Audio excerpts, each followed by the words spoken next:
Have you ever wondered why America has so many different churches? Drive through most any town in America and you'll see them. Baptist churches, Methodist churches, Lutheran churches, Catholic churches, Presbyterian churches, Pentecostal churches, non-denominational churches. Some are large, some are small, some are traditional, others are very different. How did we get here? How did America become a nation of many churches? The answer takes us back to the colonial era. Through the Great Awakenings, across the frontier, and into one of the most important freedoms Americans enjoy today.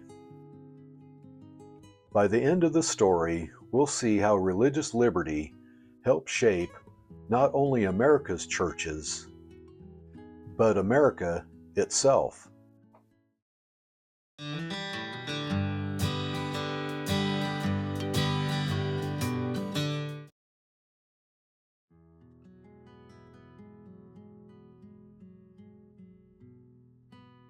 Many people imagine that early America was religiously uniform.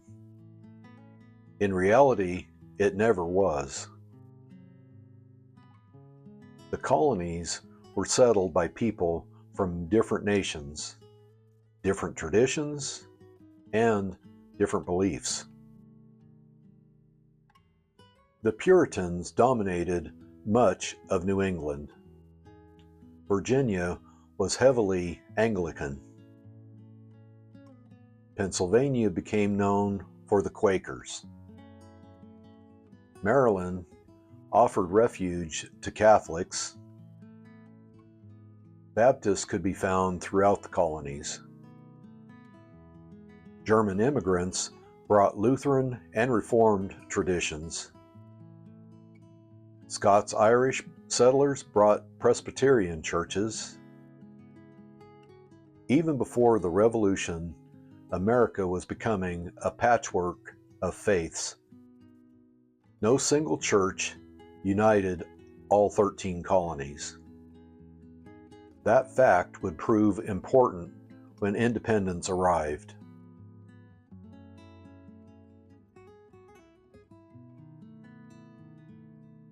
For centuries, many European countries had official state churches. Kings often controlled religious institutions. Governments sometimes punished dissenters. Religious conflicts fueled wars and persecution across Europe. The founders knew that history. Many believed faith was strongest when it was freely chosen, rather than government-directed. When the Constitution was written, it contained no national church. Then came the First Amendment. Congress could not establish a national religion. Citizens were free to practice their faith. That simple principle changed everything. Instead of governments deciding which church would prevail, Americans could choose for themselves. It was a remarkable experiment in liberty.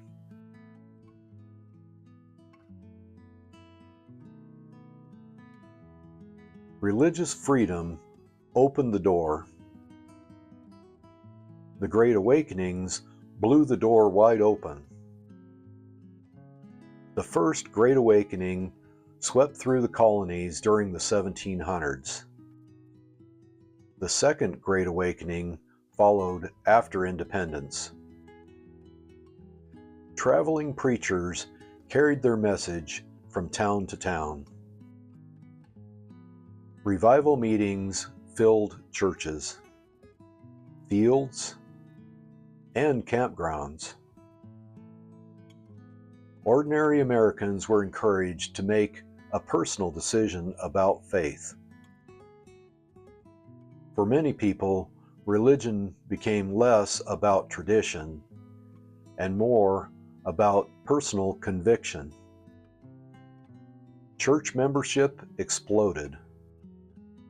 New congregations appeared everywhere. The American frontier became fertile grounds for religious growth. The result was a nation filled with active, voluntary churches.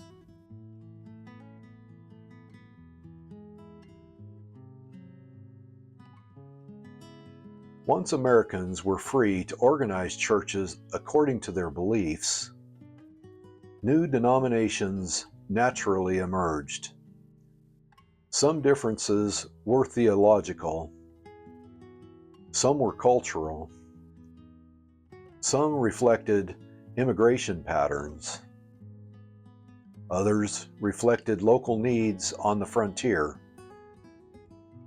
As waves of immigrants arrived from Ireland, Germany, Italy, Eastern Europe, and elsewhere, they brought their faith traditions with them.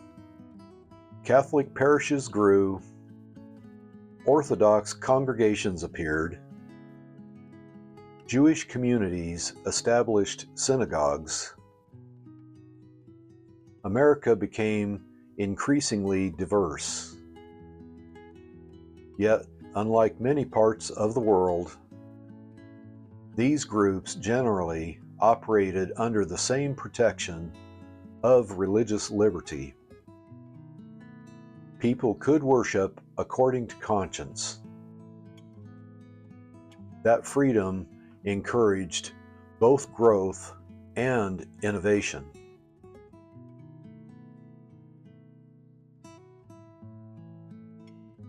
Religious liberty was a powerful ideal, but Americans did not always live up to it. Different faith groups sometimes faced suspicion or discrimination. Catholics encountered hostility during parts of the 19th century. Jewish communities occasionally faced prejudice. New religious movements often faced criticism and misunderstanding. African American churches frequently developed separately because of segregation and discrimination. The American story contains examples of both freedom and failure. Yet the principles of religious liberty remained. And over time, many Americans worked to bring the nation closer to its founding ideals.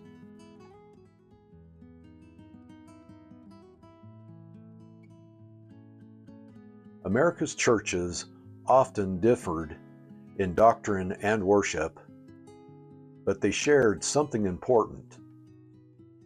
They served their communities.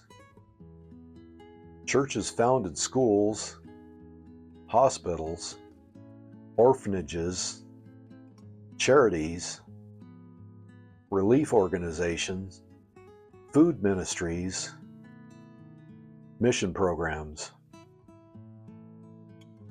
Throughout American history, countless acts of service began inside local congregations. Religious organizations helped educate children, care for the poor, respond to disasters, support families, and strengthen neighborhoods. Many of America's most important charitable institutions have roots in faith communities. Religious freedom allowed these efforts to flourish.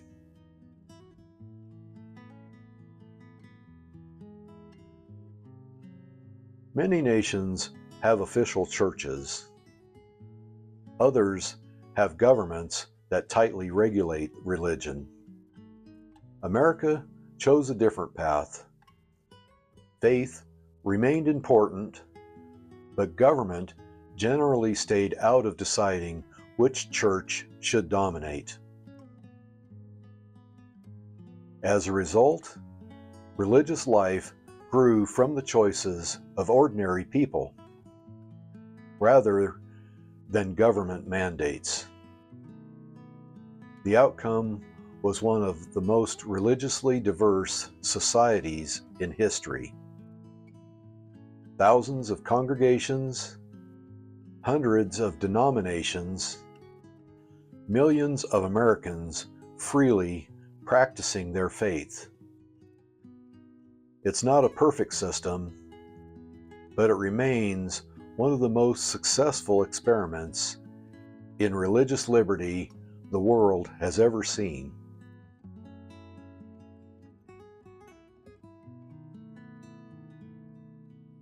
So how did America become a nation of many churches?